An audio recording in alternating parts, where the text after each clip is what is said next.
Here's a list of 13 worst cars from the 1960s that were affordable, but not necessarily desirable. These cars were often plagued with design flaws, low-quality materials, and poor performance, earning them a reputation as some of the least appealing options of the decade.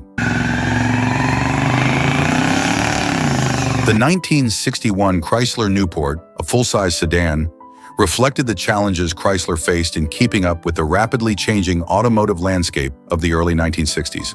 Positioned as a mid-range option in Chrysler's lineup, the Newport was intended to offer luxury and performance at a more accessible price point. However, it failed to meet the expectations of many buyers who were beginning to seek more innovative designs and improved driving experiences. One of the most significant issues with the 1961 Chrysler Newport was its outdated styling. While some vehicles from the late 1950s and early 1960s embraced bold, futuristic designs, the Newport appeared stuck in a bygone era. The car's boxy and conservative shape lacked the sleek, aerodynamic lines that were becoming popular, and the overall design felt uninspired.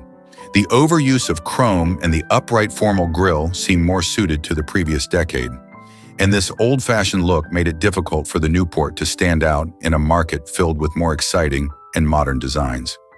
In contrast to its competitors, who were leaning into the new styling trends of the early 1960s, marked by lower, longer profiles and sharp edges, the Newport felt like a throwback. At a time when brands like Ford and Chevrolet were producing cars with fresh, contemporary looks, the Newport's design simply didn't resonate with buyers seeking something more innovative. Beyond its outdated appearance, the Newport also suffered from performance issues. Chrysler had built a reputation for powerful engines and smooth rides, but the Newport fell short in delivering an engaging driving experience. Its handling was often described as sluggish, with slow acceleration that disappointed drivers looking for a more dynamic performance. The heavy body, combined with a lackluster suspension system, made the car difficult to maneuver and less enjoyable to drive compared to some of its rivals. The powertrain options offered with the 1961 Newport didn't do much to help its cause either. While Chrysler did provide a variety of engine choices, including some larger V8s, the performance from these engines didn't quite live up to expectations. The heavy weight of the car meant that even the more powerful engine options struggled to provide the kind of acceleration and responsiveness that many drivers desired. As a result, the Newport was often seen as slow and clunky, especially when compared to sportier, more nimble vehicles on the market. Adding to these problems was the fact that the interior, while reasonably comfortable, didn't offer the level of luxury or refinement that many buyers in this segment were looking for. The materials used in the cabin were adequate, but they didn't convey the sense of elegance or modernity that other cars in the same price range were beginning to offer. This left the Newport in a difficult position. Neither stylish nor particularly luxurious, it struggled to appeal to buyers who wanted more from their vehicles. The combination of outdated styling and uninspired performance made the 1961 Chrysler Newport a hard sell during a period of rapid innovation in the automotive world. Car buyers were increasingly demanding vehicles that not only performed well, but also looked forward-thinking and sophisticated. The Newport, unfortunately, lagged behind in both of these areas. It lacked the exciting visual elements and driving experience that consumers were beginning to expect, and its competitors were quick to capitalize on these shortcomings. In conclusion, the 1961 Chrysler Newport's failure to innovate both in design and performance relegated it to the background during a time when the automotive industry was moving forward with bold ideas and cutting-edge engineering. Its outdated look, combined with sluggish handling and underwhelming engine options, made it less appealing to buyers seeking something fresh and exciting. The Newport serves as a reminder that, in the rapidly evolving car market of the 1960s, staying relevant meant more than just keeping up. It required pushing boundaries and delivering the kind of style and performance that would capture the imagination of drivers. Unfortunately, the Newport couldn't quite meet those demands, leaving it to fade into obscurity as other models gained prominence. The 1962 Ford Fairlane, introduced as a mid-size car, aimed to fill the gap between the compact Falcon and the larger Galaxy, was an important step for Ford, as it transitioned into producing more size-diverse vehicles. However, despite its intended market niche, the Fairlane struggled to make a significant impact, particularly due to its lackluster performance and the uncomfortable driving experience it delivered.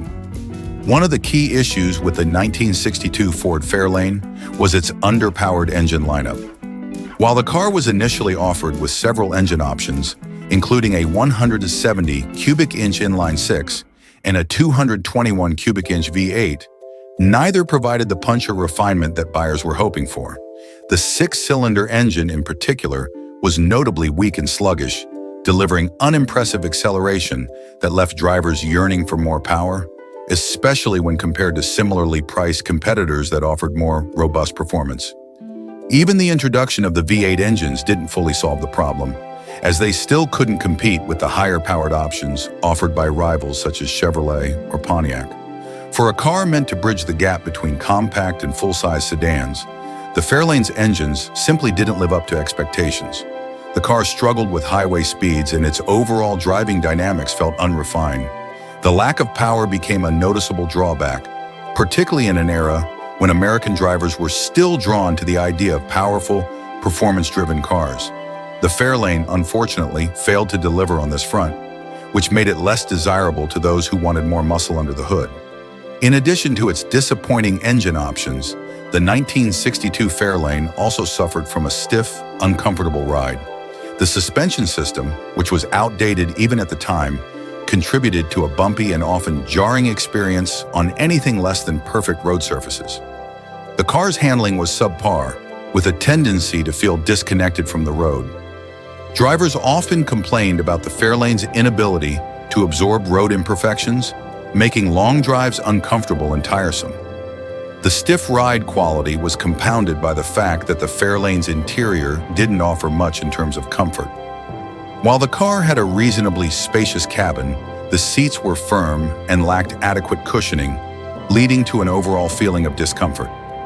The interior design was also fairly basic, with limited luxury features or conveniences, even for the time. Compared to other cars in its class, which were starting to incorporate more refined interiors with softer materials and better ergonomics, the Fairlane felt cheap and uninviting. Moreover, the car's handling was uninspired, especially when cornering or navigating tight spaces. The Fairlane's steering was vague and unresponsive, making it less enjoyable to drive in more dynamic situations. This lack of refinement in its driving characteristics further alienated buyers who were looking for a vehicle that not only got them from point A to point B, but also made the journey comfortable and pleasant. The Fairlane's overall driving experience felt more like a chore than a pleasure, especially when compared to the smoother and more responsive cars being offered by other manufacturers at the time. Compounding these issues was the fact that Ford's competitors were offering cars that outshined the Fairlane in nearly every department. Chevrolet's midsize offerings, for example, delivered better performance, more comfortable interiors, and smoother rides while also often being priced competitively. The Fairlane's combination of lackluster power, uncomfortable ride quality, and bare-bones interior made it hard for the car to stand out in a crowded market. Despite these shortcomings, the Fairlane did have some redeeming qualities. Its mid-size dimensions made it easier to maneuver than some of the larger cars of the era, and it did offer decent fuel economy for the time, which was a minor selling point as concerns about efficiency were beginning to emerge in the 1960s. However, these positive aspects were not enough to offset the car's larger flaws, and the Fairlane struggled to gain a strong foothold in the market. In conclusion, the 1962 Ford Fairlane was a vehicle that failed to impress in a time when American drivers were looking for more power, comfort, and style in their cars. Its underpowered engine options left it feeling sluggish on the road, and the stiff, uncomfortable ride made long trips less enjoyable. The Fairlane's interior lacked the refinement and attention to detail that buyers expected, further diminishing its appeal. While it was a step towards Ford's exploration of the midsize car market, it ultimately fell short of delivering the kind of value that would have made it a standout model. In a decade known for innovation and excitement in the automotive industry, the 1962 Fairlane felt flat, uninspiring. The 1960s Chevrolet Greenbrier, a van derivative of the infamous Corvair, attempted to bring a different approach to the American van market, but was plagued by numerous design and mechanical issues that prevented it from achieving widespread success. With its unusual rear-engine configuration and a somewhat awkward design, the Greenbrier was often seen as a curiosity rather than a practical or desirable vehicle. One of the most significant criticisms of the Chevrolet Greenbrier stemmed from its rear-engine layout, a design choice that it shared with its Corvair sibling. While the idea of placing the engine in the rear might have seemed innovative at the time, it introduced serious challenges when it came to the vehicle's handling and stability. Much like the Corvair, the Greenbrier suffered from a reputation for dangerous handling characteristics, particularly in challenging driving conditions. The placement of the engine over the rear wheels created an imbalance that made the Greenbrier prone to oversteering, which could be hazardous for drivers who were unaccustomed to the dynamics of rear-engine vehicles. This instability was exacerbated by the vehicle's high center of gravity, making it more susceptible to rolling over in sharp turns or emergency maneuvers. Drivers found it difficult to control the Greenbrier, especially when the vehicle was loaded with cargo or passengers. Its poor handling capabilities led to frequent complaints, and safety concerns became a significant factor in the Greenbrier's decline in popularity. Much like the Corvair, the Greenbrier was subject to criticisms from automotive safety advocates, most famously Ralph Nader, whose book, Unsafe at Any Speed, highlighted the dangers of vehicles like the Corvair, and, by extension, the Greenbrier. Beyond its handling problems, the Greenbrier also faced mechanical reliability issues. The air-cooled flat-six engine, while compact and efficient in theory, was often underpowered, particularly when the van was fully loaded. The engine struggled to deliver sufficient power for the Greenbrier's size and intended usage, leading to sluggish acceleration and difficulty maintaining highway speeds. In an era when American drivers were used to large, powerful engines, the Greenbrier's performance fell short of expectations. Additionally, the engine's air-cooled design created challenges in terms of overheating, especially during long trips or in hot weather. While air-cooled engines were standard in certain smaller European cars like the Volkswagen Beetle, American consumers were less accustomed to their quirks, and the Greenbrier's cooling system often struggled under the demands of everyday driving.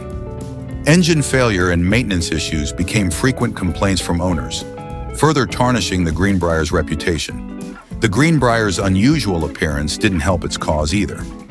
Unlike other vans of the era, which often had more conventional and boxy designs, the Greenbrier's unique shape, with its sloping front end and rounded body lines, looked somewhat awkward and didn't resonate with American buyers. Its design, influenced by the Corvair's compact and unconventional aesthetics, may have seemed forward-thinking, but it alienated many who preferred more traditional-looking vehicles. The front-engine designs of competitors like the Ford Econoline and Dodge 100 were more appealing to the public, and these vans offered better cargo space, visibility, and handling, leaving the Greenbrier looking out of place in comparison.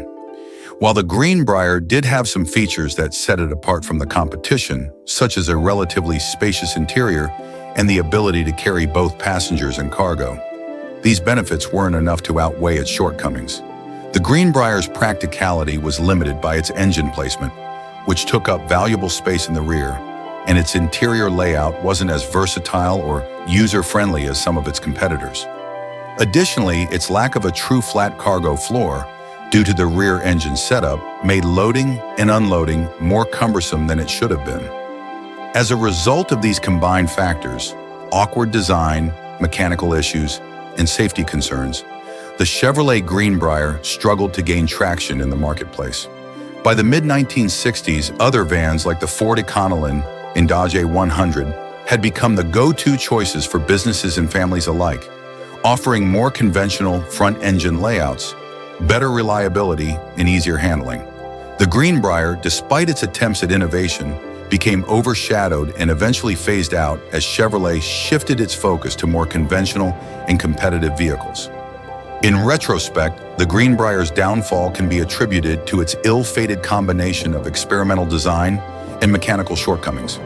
While it may have been a bold attempt to bring the Corvair's unconventional engineering into the van market, the 1969 AMC Ambassador was a full-size car that tried to compete in a market dominated by more popular and well-established models from the big three American automakers, Ford, GM, and Chrysler.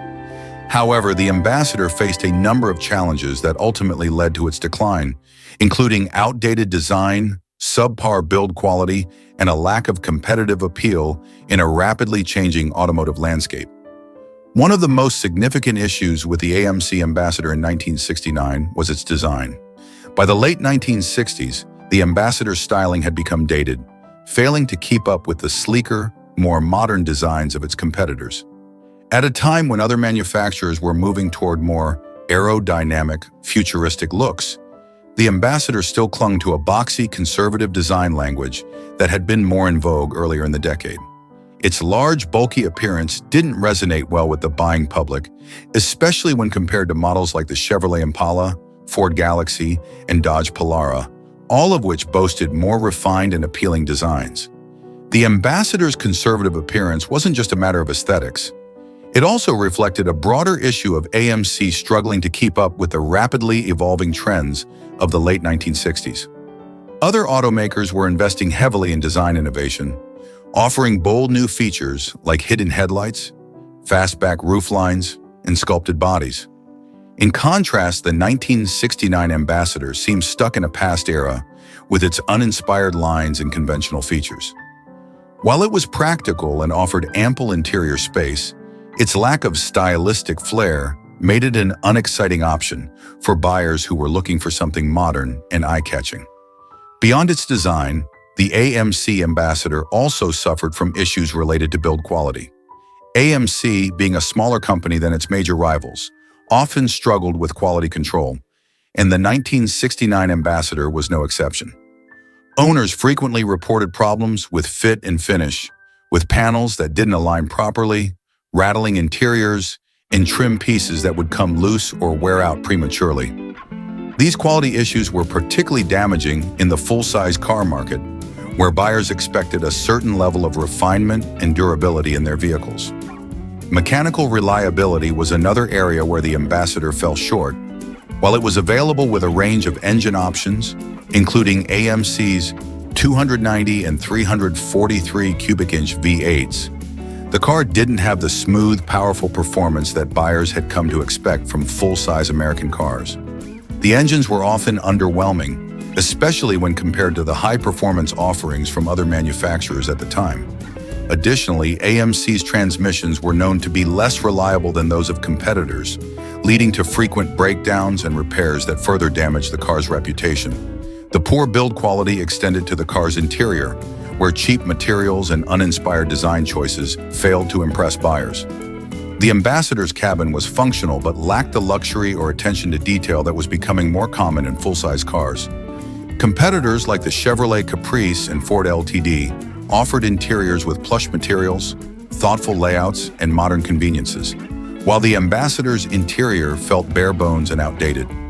Even though the Ambassador was positioned as AMC's flagship model, it didn't have the premium feel or features that buyers expected from a full-size car in this price range. AMC's relatively small size as an automaker also played a role in the Ambassador's struggles. With limited resources compared to the big three, AMC couldn't invest as heavily in research and development or production, which meant the Ambassador lagged behind in terms of technological advancements.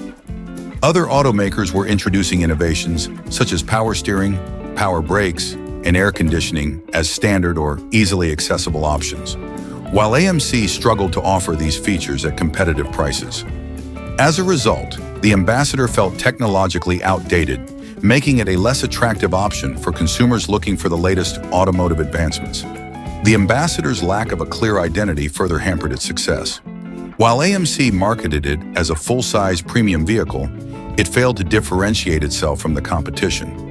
Buyers looking for a full-size car in 1969 had no shortage of options, and the Ambassador didn't offer anything particularly unique to set it apart.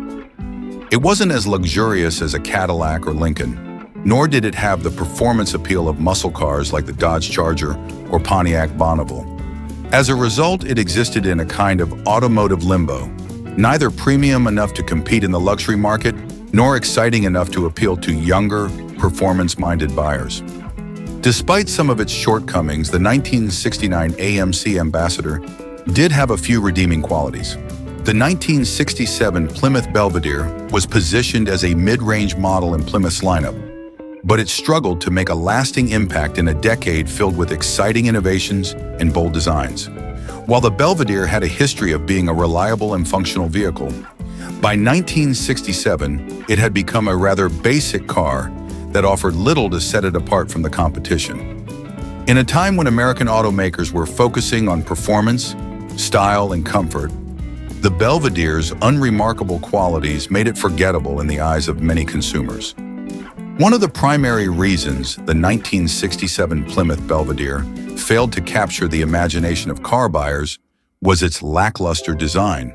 The car featured a plain, boxy shape that lacked the sweeping lines and aerodynamic curves that were becoming popular in the late 1960s. While other models from Plymouth, such as the Barracuda or GTX, embraced more aggressive and stylish appearances, the Belvedere remained stuck with a conservative look that didn't excite buyers. Its grille and rear end were devoid of any standout features, and the overall aesthetic made it blend into the background, especially when parked next to the flashy muscle cars of the era. Plymouth's approach to the Belvedere was largely utilitarian, which might have been acceptable a decade earlier. But by 1967, consumers were looking for more than just basic transportation.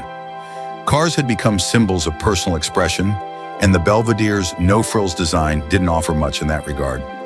For buyers looking for a car with personality, flair, or even just a more modern look, the Belvedere was an easy choice to overlook.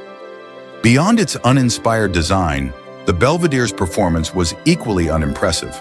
The base model came equipped with a standard inline-six engine, which was known more for its reliability than for its power. While this made the car economical to own and maintain, it didn't provide the thrilling driving experience that many consumers were beginning to expect from American cars. Even with the available V8 options, the Belvedere didn't stand out in terms of speed or acceleration, especially when compared to muscle cars from the same period, like the Pontiac GTO or the Ford Mustang. In addition to underwhelming power, the Belvedere also lacked advanced handling or suspension systems that could have made it more enjoyable to drive. The ride was competent, but far from sporty, and the steering felt imprecise compared to more refined models. This left the Belvedere feeling rather ordinary on the road, providing a functional but dull driving experience. Drivers looking for excitement or a sense of connection with the car would likely have found the Belvedere lacking in these areas.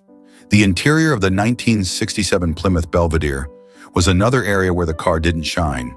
The cabin was basic and offered few features to enhance comfort or convenience. While competitors were adding features like air conditioning, power windows, and advanced audio systems, the Belvedere's interior remained relatively Spartan. Materials used in the cabin were functional but far from luxurious, and the overall design of the dashboard and seats was utilitarian. This left the Belvedere feeling like an entry-level car, even when it was equipped with more powerful engines or higher trim levels. For many buyers, the Belvedere represented practicality over excitement, and that became both its strength and its weakness.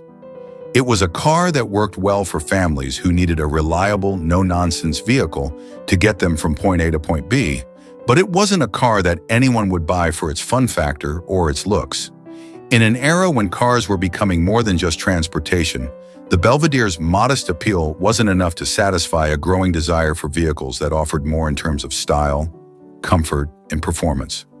The market for cars like the Belvedere was also shrinking by the late 1960s. With the rise of muscle cars and the growing popularity of personal luxury cars, buyers were increasingly looking for vehicles that made a statement. Whether that statement was about performance, comfort, or status, cars that failed to offer a distinct personality were falling out of favor. The Belvedere, with its middle-of-the-road approach, found itself squeezed between segments, not quite able to satisfy enthusiasts or those looking for upscale luxury. Plymouth did try to spice up the Belvedere lineup with performance-oriented models like the GTX and Roadrunner, but these cars had to distance themselves from the standard Belvedere's plain image in order to be successful. These performance models became more popular, while the base Belvedere continued to fade into the background as just another midsize sedan. In conclusion, the 1967 Plymouth Belvedere was a car that was reliable and practical, but ultimately too basic to make a lasting impression in a rapidly changing automotive market. Its uninspired design, unremarkable performance. The 1964 Oldsmobile F-85 was positioned as an entry-level model in Oldsmobile's lineup, but despite its affordability, it struggled to meet the expectations of buyers looking for a more refined and powerful car. In an era when American automakers were focusing heavily on innovation, performance, and style, the F-85 felt like a step backward in many ways, offering an underwhelming driving experience and a cheap feel that failed to capture the essence of the Oldsmobile brand. One of the most notable shortcomings of the 1964 F-85 was its interior, which left much to be desired in terms of both quality and comfort. While it was designed to be an economical option, the materials used inside the cabin reflected that economy in a way that made the car feel cheap rather than merely affordable. The upholstery, dashboard, and trim all seemed to lack the attention to detail that buyers expected from Oldsmobile, a brand that had previously built a reputation for offering a touch of luxury even in its lower-priced models. The seats were not particularly comfortable, especially for long drives, and the layout of the dashboard was rather simplistic and uninspired. This minimalistic approach might have worked if it felt intentional, but instead it came across as cost-cutting. Buyers who had experienced the more upscale offerings from Oldsmobile were often left disappointed by the F-85's lack of refinement. Even compared to some of its competitors, the F-85's interior didn't provide a sense of value or sophistication, which was a key selling point for Oldsmobile in general. In terms of power and performance, the 1964 F-85 was equally underwhelming. The car came standard with a 215 cubic inch V8 engine, which was supposed to deliver a decent balance between power and efficiency, but in reality, the performance was rather lackluster. The engine felt sluggish, and the acceleration wasn't particularly impressive, especially compared to some of the more performance-oriented cars that were emerging during this time. Even with a V8, the F-85 didn't feel like a car that could live up to Oldsmobile's reputation for smooth, powerful rides. The handling of the F-85 was also far from sporty or engaging. The suspension was designed more for comfort than for spirited driving, but it didn't excel in either category. The car's ride was somewhat soft, but it lacked the precision and responsiveness that drivers were starting to expect from mid-size sedans. On winding roads or even in city driving, the F-85 didn't inspire confidence, and the steering felt imprecise. This left the car feeling somewhat disconnected from the road, which diminished the overall driving experience. Another issue that plagued the 1964 F-85 was its lack of innovation. While the automotive industry was moving toward more advanced features and designs, the F-85 felt stuck in the past. It didn't offer any groundbreaking technology or styling, which made it seem dated even at the time of its release. Competing models from other manufacturers were beginning to introduce features like more powerful engines, better handling, and improved safety measures, but the F-85 remained a fairly standard, no-frills car that didn't offer much excitement or appeal. The styling of the F-85 was also somewhat bland. It lacked the bold, distinctive look that other cars from the 1960s were starting to embrace. While it wasn't necessarily unattractive, the design didn't stand out in any meaningful way. It was a typical boxy sedan with few distinguishing features, which made it easy to overlook on the road or in a showroom. The car's conservative design might have been practical, but it didn't generate the kind of excitement that was becoming increasingly important in the competitive automotive market of the mid-1960s. One area where the F-85 did manage to succeed was in its affordability. As a relatively low-cost option in the Oldsmobile lineup, it appealed to buyers on a budget. However, the compromises made in terms of quality, power, and innovation meant that even at a lower price point, the car didn't offer much in terms of value. Buyers looking for an affordable car with a bit of flair or excitement were more likely to turn to competitors who offered more performance or style for a similar price. Ultimately, the 1964 Oldsmobile F-85 was a car that aimed to provide practical, economical transportation, but it missed the mark in several key areas. Its cheap interior, underpowered engine, and uninspired handling left much to be desired. and it failed to live up to the expectations set by the Oldsmobile brand. While it may have been an affordable option, it lacked the refinement, performance, and innovation that buyers were beginning to expect from even entry-level models. As a result, the F-85 became one of the more forgettable cars of its era, overshadowed by more exciting and better-built alternatives.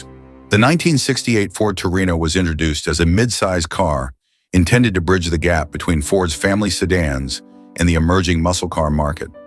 Positioned as a more stylish alternative to the Fairlane, it aimed to appeal to a wide range of buyers, from those seeking a practical family car to muscle car enthusiasts.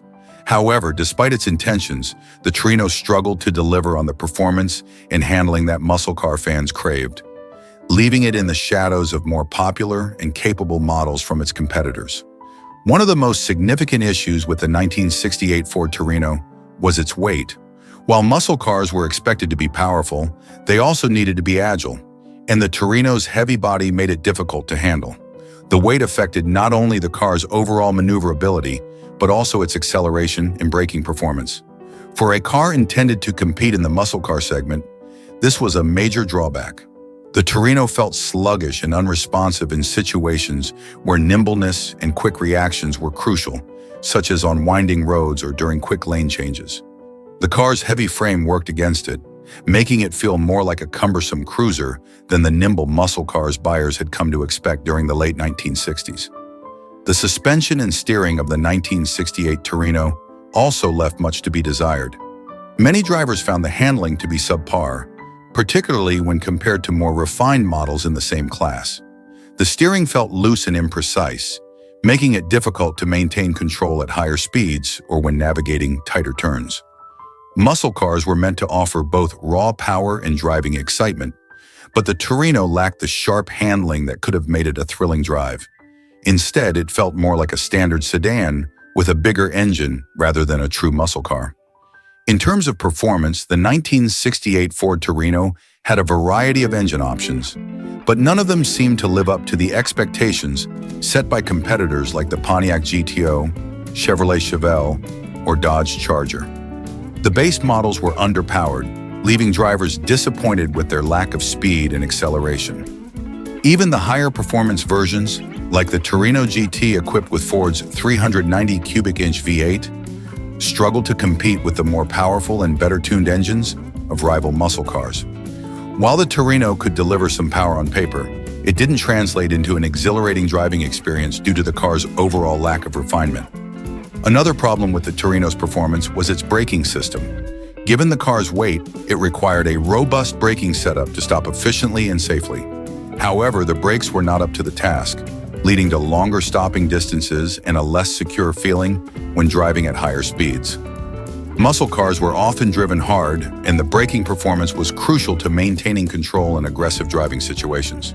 The Torino's brakes, unfortunately, couldn't inspire confidence, which further diminished its appeal to muscle car enthusiasts. The design of the 1968 Ford Torino, while attractive to some buyers, also didn't do much to help its case as a serious muscle car. It had a more conservative look compared to the aggressive styling of its competitors. While it wasn't an unattractive car, it lacked the bold, muscular lines and stance that were hallmarks of the era's most popular muscle cars. The Torino looked more like a slightly sportier family car rather than a powerful, head-turning performance machine. This more subdued styling may have been appealing to buyers seeking a blend of practicality and sportiness, but it failed to resonate with the core muscle car market, which was hungry for cars that looked as fast as they felt. Despite its shortcomings, the 1968 Torino did have some redeeming qualities. It was a comfortable car for daily driving, with a spacious interior and decent ride quality. For buyers looking for a middle ground vehicle that could serve as both a family car and a slightly sporty cruiser, the Torino may have been an acceptable compromise. However, for those seeking a true muscle car experience, the Torino simply didn't deliver.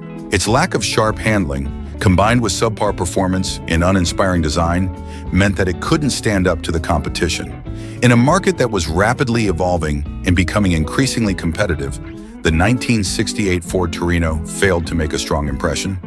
While Ford later improved the Torino lineup with more powerful engines and better handling in the years to come, The 1968 model remains a somewhat forgettable entry in the muscle car era. It wasn't a terrible car by any means, but it didn't capture the spirit or excitement that muscle car enthusiasts were looking for. As a result, it was overshadowed by more capable and exciting models from other manufacturers, making it a car that didn't live up to its potential. The 1963 Studebaker Avanti was a bold and innovative attempt by the struggling Studebaker company to reinvent itself in the face of declining sales and financial difficulties. Marketed as a high-performance luxury coupe with a strikingly modern design, the Avanti was intended to compete with the likes of the Corvette and other sports cars of the time. It was equipped with advanced features, including a fiberglass body and, in some models, a supercharged V8 engine. However, despite its potential, the Avanti faced significant challenges, including its high price, mechanical unreliability, and production delays, which ultimately limited its success. One of the most distinctive aspects of the 1963 Studebaker Avanti was its avant-garde design.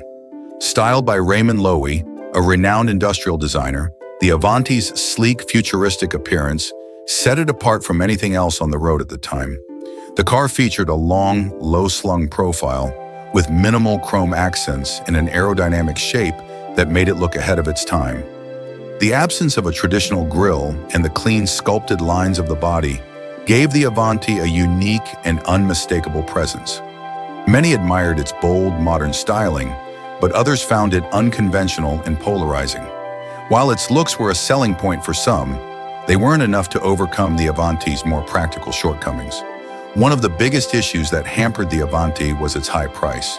In 1963, the base price of the Avanti was significantly higher than many of its competitors, including the Chevrolet Corvette.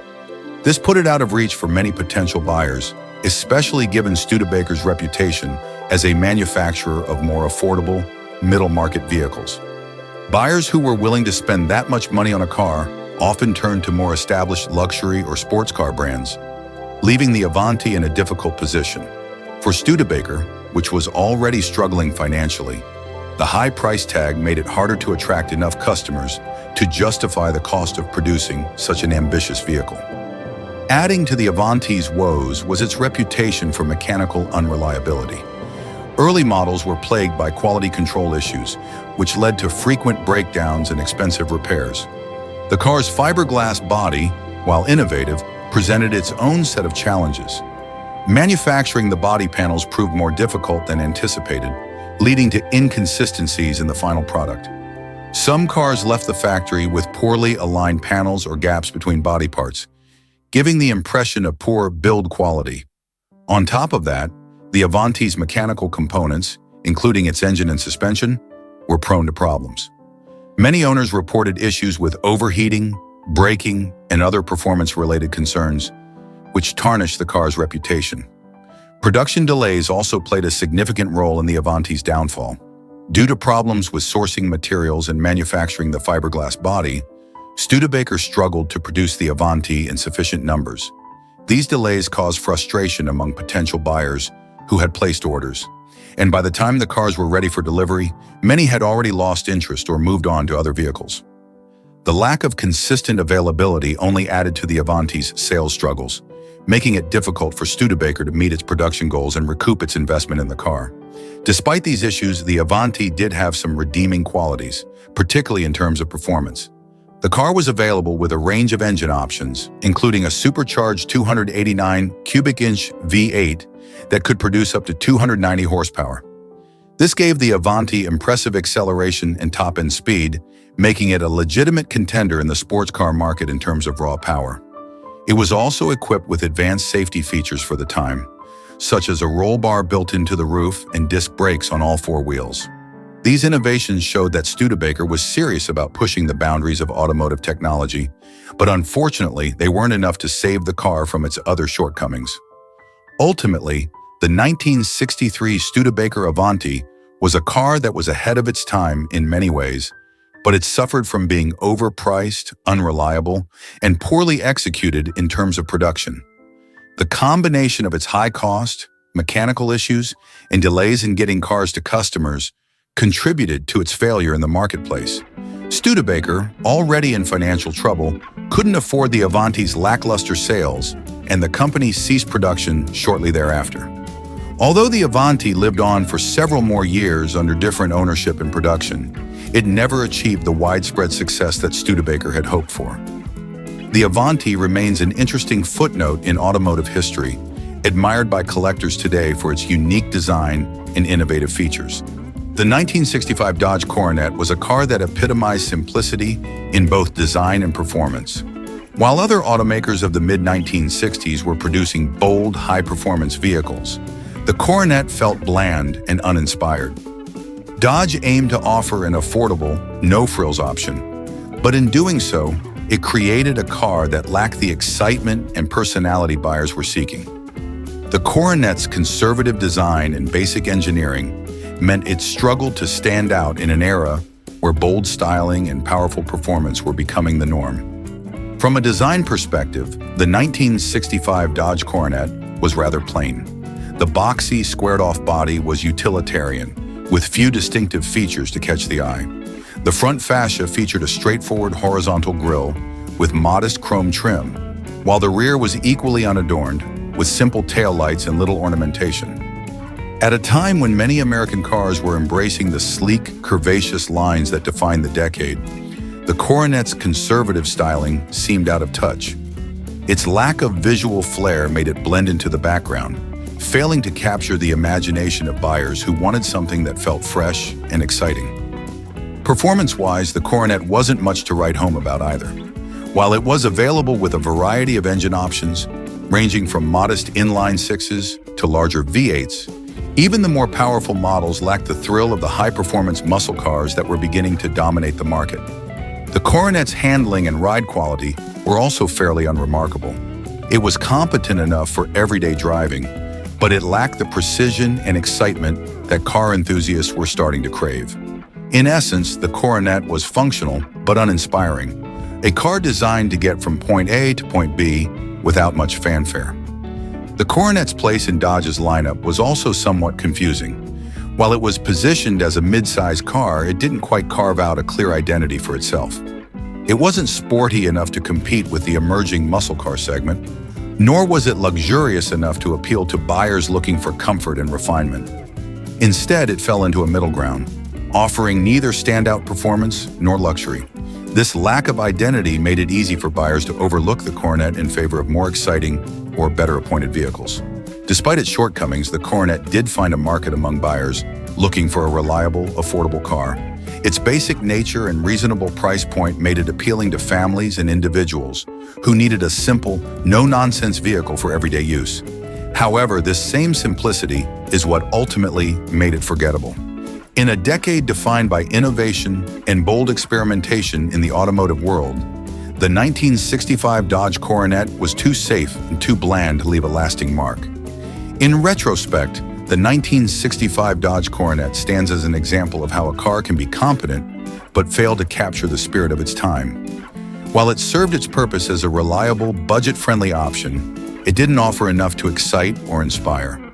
As a result, it was overshadowed by more adventurous and memorable cars of the 1960s, fading into the background as a practical but ultimately uninspiring choice.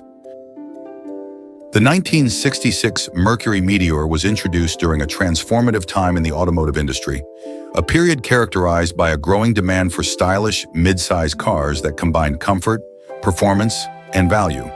While Mercury aimed to carve out a niche in this burgeoning segment, the Meteor struggled to make a lasting impression, hampered by several fundamental flaws that ultimately hindered its success. The Meteor's design, although influenced by the classic mid-century aesthetic, failed to capture the attention of consumers.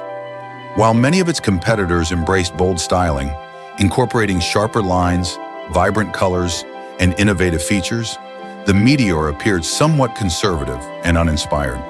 The exterior lacked the distinctive elements that characterized other popular models, such as the sleek contours of the Chevrolet Malibu or the more aggressive stance of the Ford Fairlane. This design oversight meant that the Meteor struggled to stand out in an era when consumers were increasingly drawn to cars that made a statement. Performance was another area where the Meteor fell short. While it was equipped with a range of engines, many drivers found that the power output was insufficient for a car of its size. The base engine was a straight six, which, while economical, did not deliver the acceleration or responsiveness that many buyers sought.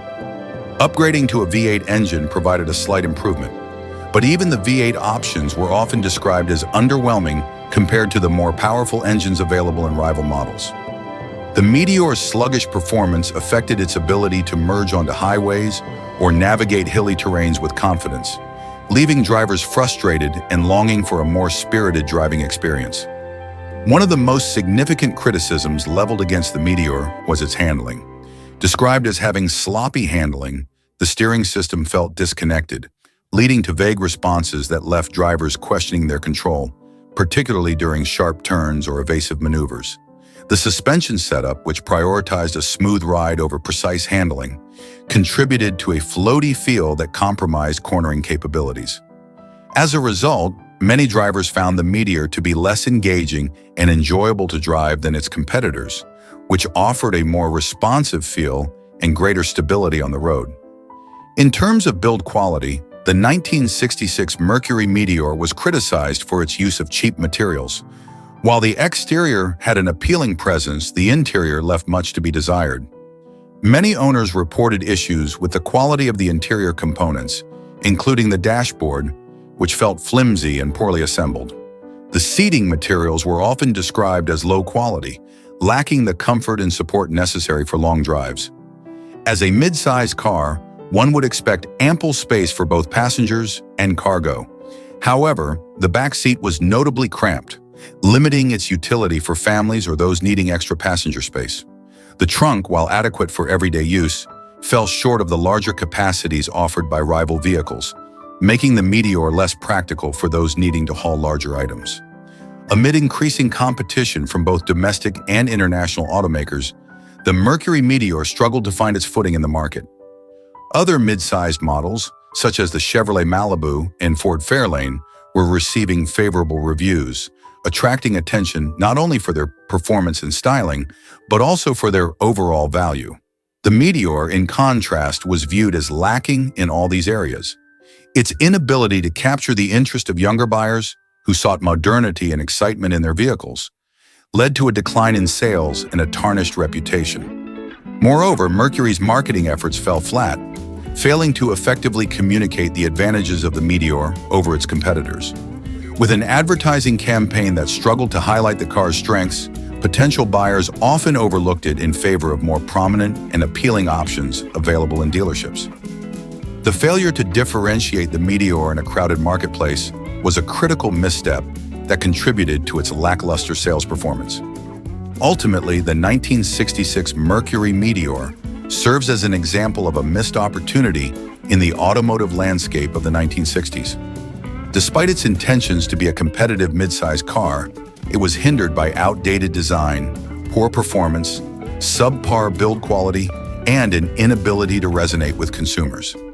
The combination of these factors rendered the Meteor a forgettable option in a decade filled with exciting automotive innovation and growth.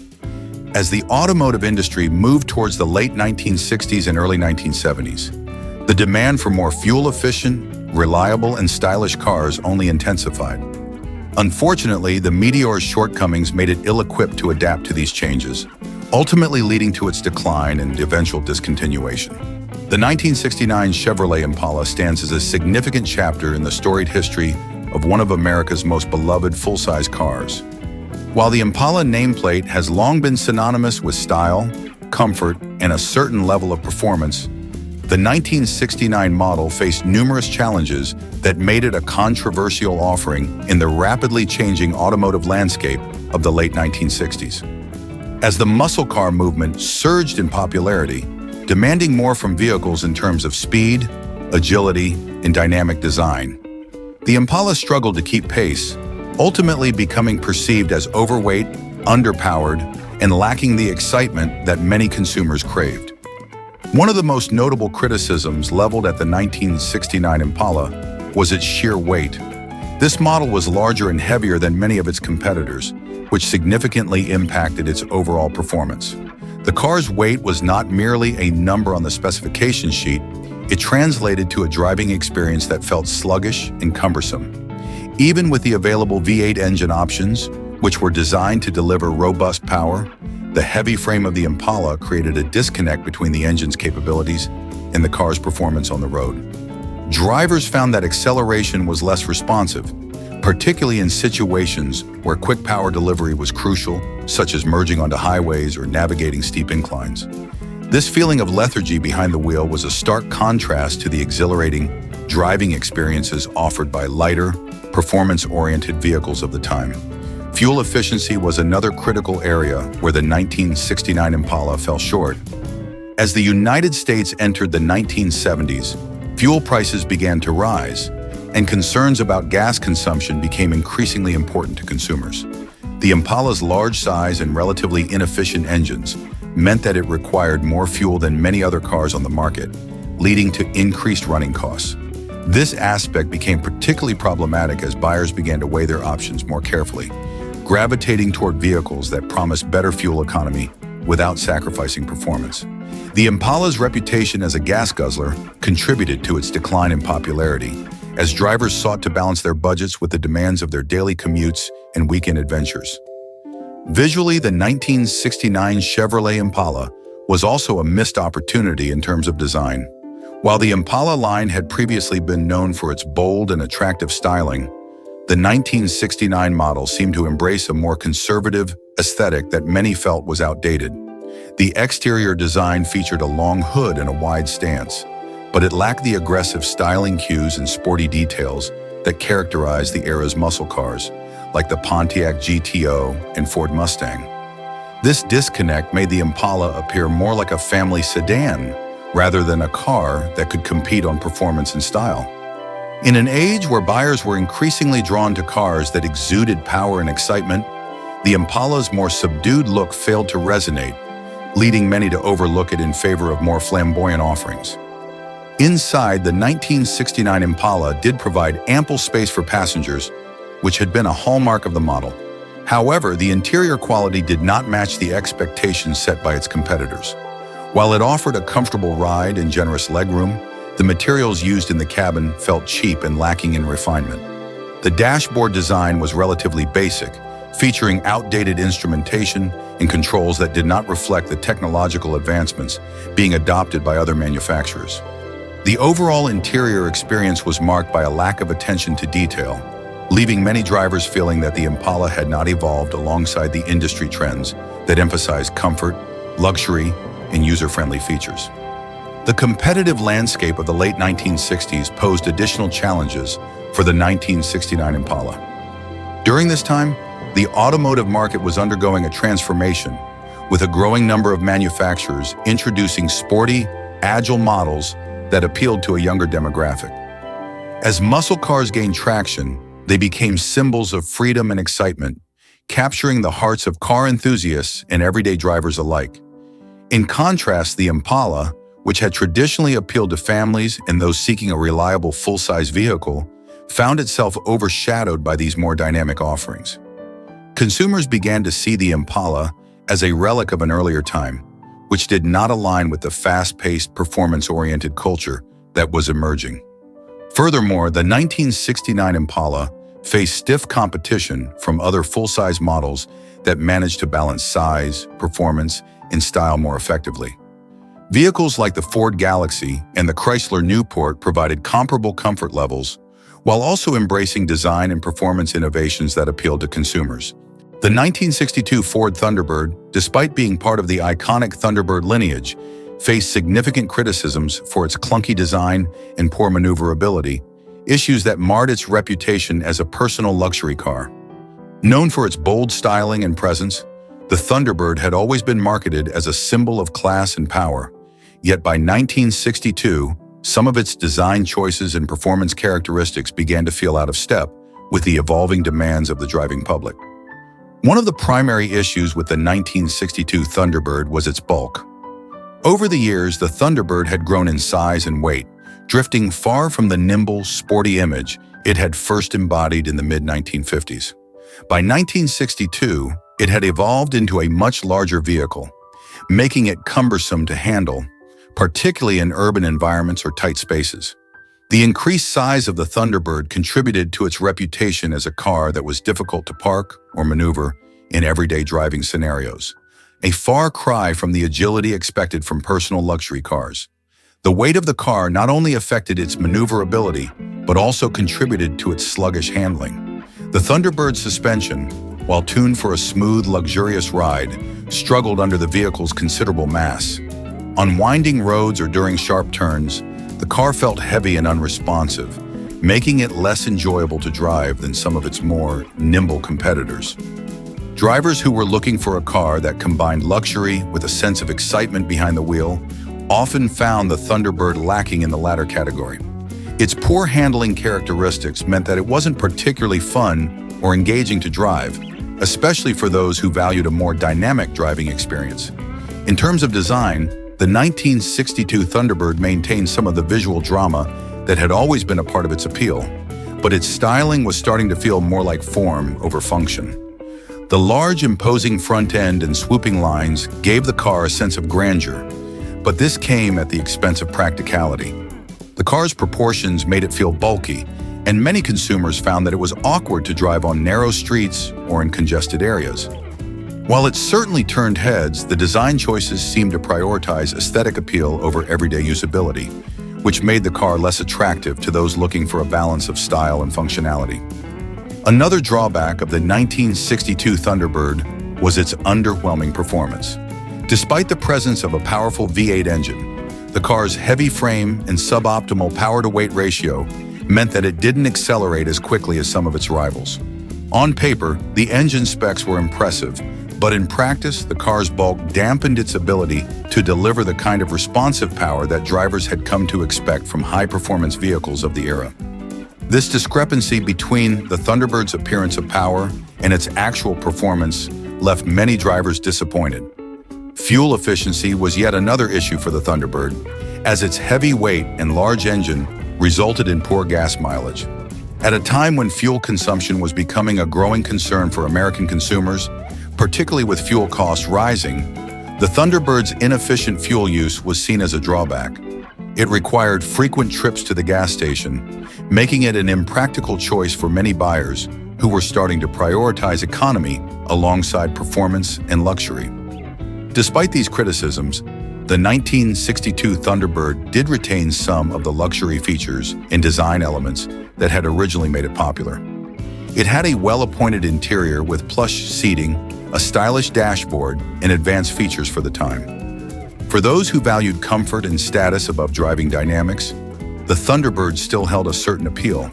However, for buyers who were looking for a more engaging, responsive driving experience, the car's shortcomings in maneuverability, handling, and performance were difficult to overlook. In the rapidly evolving automotive market of the early 1960s, where performance and design innovation were moving forward at a fast pace, the 1962 Thunderbird felt stuck in the past. Other brands were offering cars that combined luxury with better performance, improved handling, and modern features. This left the Thunderbird struggling to keep up, as it couldn't fully satisfy either end of the market, those looking for a true luxury cruiser or those seeking a sporty, exciting drive. Instead, it found itself in a kind of limbo, appreciated for its heritage, but criticized for its lack of refinement in critical areas. Ultimately, the 1962 Ford Thunderbird serves as an example of a car that, while still carrying the legacy of an iconic nameplate, began to falter under the weight of its own design choices. Its clunky size and poor maneuverability limited its appeal to a growing audience of drivers who wanted more from their cars in terms of both style and performance. The 1960 Cadillac Series 62 was a symbol of opulence and status, designed to showcase the height of American luxury automotive design. Its enormous size, sleek lines, and chrome details made it an eye-catching car on the road, but it was also burdened with significant drawbacks that hindered its practicality. In an era when consumers were beginning to look for cars that balanced style with efficiency, the Series 62 lagged behind in key areas such as fuel economy and handling. At the heart of the Cadillac Series 62's issues was its sheer size. This car was massive, stretching over 18 feet long, and weighing close to 5,000 pounds. While this gave it an imposing presence, the excessive weight had a detrimental effect on both its performance and efficiency. The car's V8 engine, though powerful, struggled to move the vehicle with the kind of agility that more modern, lighter cars could achieve. As a result, the Series 62 felt heavy and sluggish on the road, especially when navigating tight corners or in city traffic. Its large dimensions also made parking and maneuvering the car a challenge, limiting its appeal in urban settings where space was at a premium. In terms of fuel efficiency, the Cadillac Series 62 was a gas guzzler of epic proportions. Its enormous engine and heavy body consumed fuel at an alarming rate, making it one of the least efficient cars of its time. In an era where consumers were beginning to pay more attention to fuel consumption, particularly as concerns about rising gas prices emerged, the Series 62's poor fuel economy became a major drawback. Owners found themselves making frequent trips to the gas station, a luxury many could afford in the booming post-war economy, but an increasing number of buyers began to prioritize cars that offered better mileage without sacrificing comfort. The Series 62 also had a reputation for being over the top in terms of luxury, but this came at the expense of practicality. The car's interior was lavish, with plush seats, intricate detailing, and advanced features for the time. However, this focus on luxury meant that the car was less practical for everyday use. It was designed more for cruising in style than for functional transportation. Its spacious interior could comfortably seat 6 passengers, but for those who didn't need such an expansive vehicle, the Cadillac Series 62 began to seem excessive. Another issue with the Cadillac Series 62 was that its design, while elegant, was beginning to feel dated by 1960.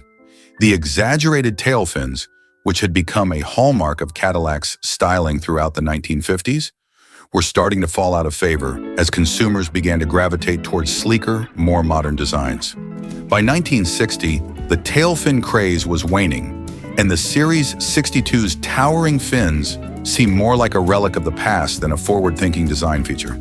While the car's bold, chrome-heavy look still appealed to a certain demographic, many buyers were now looking for cars with a more streamlined, contemporary aesthetic. Despite these criticisms, the Cadillac Series 62 still held a certain appeal for those who could afford its indulgences. The car was undeniably a statement piece, representing wealth and success in a way that few other vehicles could. Its luxurious ride quality, spacious interior, and advanced features made it a comfortable choice for long-distance driving, where its poor fuel economy was less of a concern. For those who prioritize comfort over practicality, the Series 62 was still an impressive choice, offering an unmatched sense of grandeur. However, as the 1960s progressed, consumer preferences began to shift. The market was evolving, with more drivers seeking vehicles that offered a balance of style, performance, and fuel efficiency. The Cadillac Series 62, with its immense size and inefficient fuel consumption, struggled to stay relevant in this changing landscape. By the end of the decade, Cadillac would need to rethink its approach to luxury cars, moving away from the excesses of the past and toward a more modern, efficient vision of automotive design. In the end, the 1960 Cadillac Series 62 represents a moment in American automotive history when bigger was often equated with better. Its immense size and luxurious features embodied the optimism and prosperity of the post-war era, but its poor fuel efficiency and impracticality also signaled the beginning of the end for cars of such excessive proportions. As the market began to demand more efficient, agile, and modern vehicles, the Series 62, like many of its contemporaries, found itself out of step with the times. These 13 different models highlight some of the most underwhelming cars from the 1960s, remembered for their lackluster performance, awkward designs, and reliability issues. While they may have been affordable, they didn't stand the test of time.